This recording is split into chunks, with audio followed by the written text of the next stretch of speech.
Hey there, this is DW. Welcome back. It's been a while. Just a little status update before we start the story. I'm still not back to my regular upload schedule as I'm still rushing my assignments. The deadline is next month, so wish me luck. But 2020 is almost over now, so hey, what's better to do than reading my listeners some Christmas story, especially the scary ones. I know, Christmas is already past, but a new year is only a few days apart. So let's keep the holiday mood going, shall we? Now, find yourself a comfy seat and enjoy this story posted by user Wendigo Roar while sipping on your favorite hot chocolate and munching on a few cookies. And the story starts now.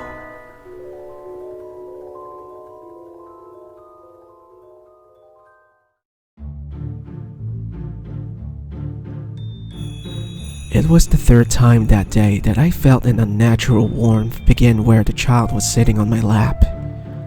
I'd grown past being disgusted by it, as I felt the first drops hit my leg inside the suit and began to roll down my leg. I lifted the boy under the armpits, set him on his feet next to the chair, and stood up. He started crying, and a piece of paper he was gripping tightly in his little fist fell from his hand as he smothered his tears with his palms. "Hey, little man, it's okay," I said. "It happens. Let's get to your mom so you can get cleaned up."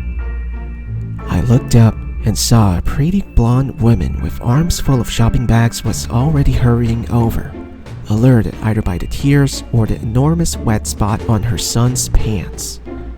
"I'm his mom," she said through rapid breaths from the hustle over. "Hi, ma'am," I said as she walked up. "It seems like we have a bit of an accident." The mom's face flushed, clearly a bit embarrassed. Oh, I'm so sorry. This has never happened before," she said. "It's really okay. Part of the job," I said, chuckling. The little dude was still bawling, which, fair. I generally don't love being covered in urine either, now not being an exception. I gave him my very best Santa head pat and told him again that it was okay. "Please, Santa, you have to let us get you cleaned up," the mom said. "Really, it's okay. I've got spare pants in the mall supply closet and I can wash down real quick in there too," I told her. "Can I at least pay you for the cleaning costs?" I quickly glanced down at her hand and saw no rings. "The mall already handles all of that, but maybe you would let me buy you a drink sometime?" I asked, hope in my voice. I thought maybe I could turn this pee situation into something nice after all. The mom smiled this adorable, bashful smile, some of the flush returning to her cheeks. "Oh my, that would be lovely," she said. "But you better not tell Mrs. Claus." "Oh, don't worry, there's no Mrs. Claus," I said, laughing. She grabbed a slip of scrap paper and a pen from a purse buried under the shopping bags and scribbled down her phone number. "My name is Molly, by the way," she said. "Give me a call when you're finished here, Santa." She grinned and walked off. I was thrilled. I ended up getting washed up and changed and back out to work in just about 15 minutes. The rest of the day was pretty low-key. No more urine incidents. At the end of the day, I started helping tear down some of the parts of the North Pole scene that I sit in, when I noticed a crumpled piece of paper. Remembering that Molly's boy had dropped his list when he came up, I absent-mindedly shoved it into my pocket, planning to give it to her when we made up again. After I finished packing up and getting changed, I jumped in my car and raced home. I wanted to at least take a shower and get myself cleaned up to prove to her that I wasn't just some loser in a urine-soaked Santa costume. Getting up to my apartment, I pulled out the paper in my pocket and dropped it on my kitchen island. Grabbing my cell phone, I spun the piece of paper with Molly's phone number on it so that it faced me and dialed her number. As the phone rang, I noticed some bright colors on the crumpled list to Santa. Thinking the little guy must have drawn a picture for the jolly red-suited fella, I pulled it closer to me and was about to take a look when I heard the line connect. Hello? I heard Molly ask.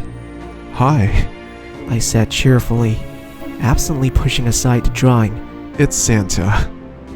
Molly laughed. I've been looking forward to your call. She said, I'm glad to hear it. Would you be up for having a drink tonight? Of course. she replied, a smile in her tone. She gave me the address of a favorite pub near her place. I promised to grab a quick shower and then text her when I was on my way. Oh, and Santa? She said right before I hung up. Why don't you bring that Santa suit for later? You never know, I just might end up on your naughty list. She giggled, then hung up. So you can be sure I packed the Santa outfit. I took a quick shower with multiple dousings of soap to prise the faint scent of pee from me. I figured that might be a turnoff for Molly. I mean, she's Santa suit kinky, but I'm not so that she's also golden shower kinky. Getting out and getting dressed in a hurry, I snagged my cell phone and Molly's son's list from the counter as I headed out the door. On the elevator right down to the parking area, I shot Molly a quick text telling her I was on my way. Fidgeting with the paper in my hand, I remembered that I had wanted to look at the picture to Santa. Opening it up, I saw a nightmare etched in crayon across the page. Within the childish scratchings, I could make out a red-suited man with a thick white beard and a Santa hat lying strapped to a bed. Kneeling above him, a woman with blonde hair and no clothes was holding a thin gray object in the air. Dark red crayon erupted from the red-suited man's neck. The boy had drawn his mother murdering a man dressed as Santa mid-sexcapade. The elevator reached the ground floor, and I stood still in shock for so long that the door opened and then reclosed. Assuming I had gotten out, I kept staring at the drawing, and I noticed, seemingly muted by the gazer of red, a shape under the bed. It looked like a small boy, huddled, hands over his ears, hiding under the fountaining viscera. I gasped and took an involuntary step back, almost tripping over the bag full of Santa suit I had set on the floor next to me. The elevator started moving again, startling me. I yelped. When the doors opened, it was at my floor. I rushed out, bumping into my neighbor who said something pissy to my back as they headed into the elevator. I unlocked my door, rushed in, and slammed it behind me, throwing the deadbolt. As the shock and adrenaline worked its way through my veins, I fell back against the door, slowly sliding down it until I sat on the floor.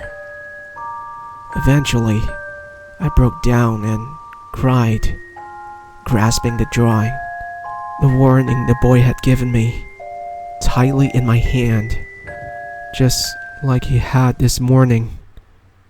And that was when my phone started ringing. It was Molly. I barricaded the front door to the cheerful ringtone as it rang over and over and over. Enjoy your holiday, everyone.